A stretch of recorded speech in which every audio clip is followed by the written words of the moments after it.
Gaya hidup terkini aktris sekaligus mantan politisi Angelina Sondah setelah bebas dari penjara tersorot.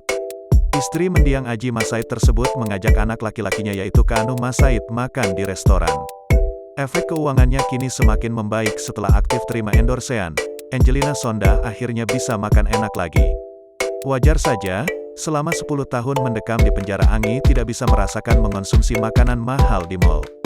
Kini dia bebas dan menikmati kebersamaannya dengan keluarga. Angelina Sondah tak mau melewatkan sedikit pun kesempatan bersama keluarga. Anggi membagikan momen indahnya ketika makan bareng Kaanu Massaid di sebuah restoran, Minggu tanggal 8 Mei tahun 2022. Liburan akhir pekan Kaanu Massaid dimanfaatkan untuk bersenang-senang dengan keluarganya itu. Tampak Anggi merekam wajah Kaanu yang tertawa saat memilih menu makanan.